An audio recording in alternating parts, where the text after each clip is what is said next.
Assalamualaikum and hi. We are from group 6 from section 2 are going to present about our group project for static and dynamic.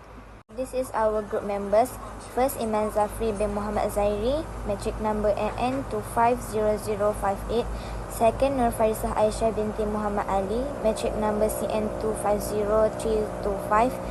Third, we have Abang Amirul Hafiz bin Ambang Khairul Anwar, metric number CN250400. Number 4, me, Shazin Ali binti Roslan, metric number AN250079.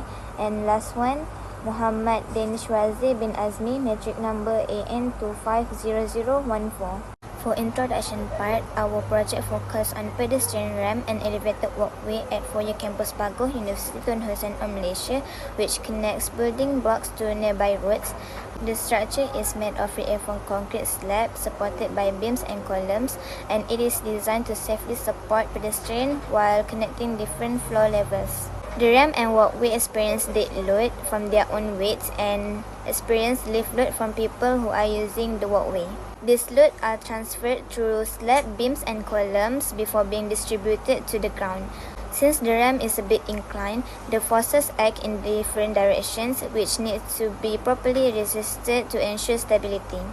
In this project, static principles are used to analyze how the loads are transferred and balanced within the structure. Free body diagram (FBD) are drawn to identify forces, movement, and support reaction. By applying equilibrium equation, the safety and stability at the pedestrian ramp and walkway can be evaluated.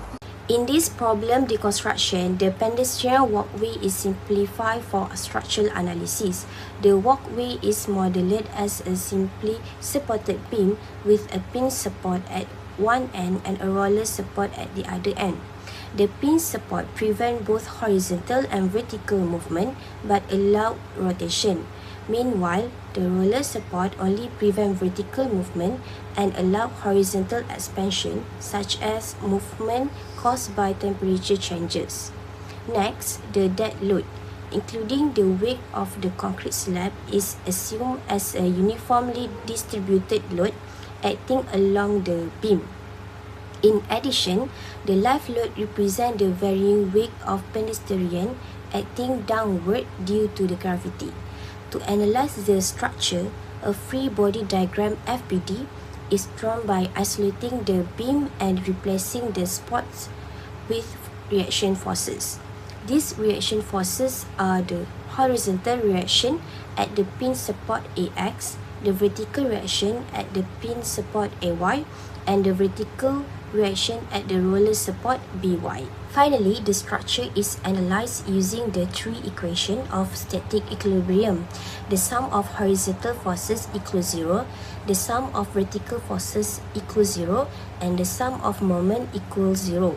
Since there are three unknown reaction forces and three equilibrium equations, the system is statically determinate, allowing the reaction to be calculated accurately and assuring the structure can safely support the applied loads. Moving into analysis phase, on the right side, we have the 2D layout of the structure. On the left, we have translated that into a free body diagram, mapping out the specific loads and support condition required for our analysis. Next, for the slide dimension and load calculation, based on the top view layout, each section measures 3.1 meter in width, using a thickness of 0.17 meter and a standard RCC density of 25 kN per meter cube. We have calculated a dead load per unit area of 4.3 kN per meter square. Next, we accounted for the floor finish, calculating a dead load of 0.024 kN per meter square based on the material density of 1.5 kN per meter square per meter cube. Combining with our slate weight, we found a total dead load of 4.3 kN per meter square. To ensure structural safety, we applied the total factor load formula using a 1.35 factor for dead loads and 1.5 for live loads, resulting in the design pressure of 11.83 kN per meter square. Finally, by multiplying this with our 3.1 meter width, we established a uniform distributed load of 18.34 kN per meter acting along the beam. Moving to the beam analysis, we calculate the self-weight at 6.4 kN per meter, bringing our total design load to 24.74 kN per meter.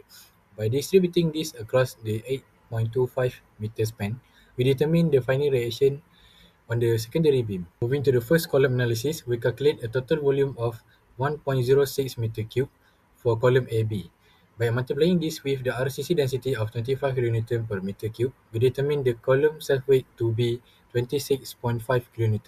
Same goes with the DE column. We calculated the total volume of 1.73 meter cube and resulting in the column self-weight to be 43.25 kN. Finally, we applied static equations to determine our support reactions. By taking moments about point A, we calculated the vertical reaction at support A to be 267.44 kN. Summing the vertical forces then provide us with a vertical reaction of 250.44 kN and zero reaction horizontally at support A, completing our structural analysis. To wrap up our analysis, we calculated the maximum bending moment by summing force from the left to point C. This resulted in a peak value of 347.12 kN per meter, which we have presented visually through this semicircular moment diagram. Last but not least, on the left, we have plotted the shear force diagram based on our step-by-step calculation. Notice the 121.89 kN peak at the support and the consistent gradient, which confirm how the uniforms and point loads are distributed through the beams. For this part, I will explain the main assumption used in our analysis. First, we assume the density of reinforced concrete is 25 kilonewtons per cubic meter. Next, we assume the density of the floor finish to be 1.5 kilonewtons per cubic meter. For the imposed load, we use a live load of 4 kilonewtons per square meter. We also assume the thickness of tiles and mortar bed to be 0.016 meters. Finally, we applied structural simplifications. Loads are assumed to be uniformly distributed and materials behave ideally for statics analysis. In summary, these assumptions help standardize our calculations and provide a reasonable basis for analyzing the structural behavior. To conclude our presentation, the study has successfully applied the principle of static to analyze the structural behavior of the pedestrian ramp and elevated walkway at the UTHM Foyer campus.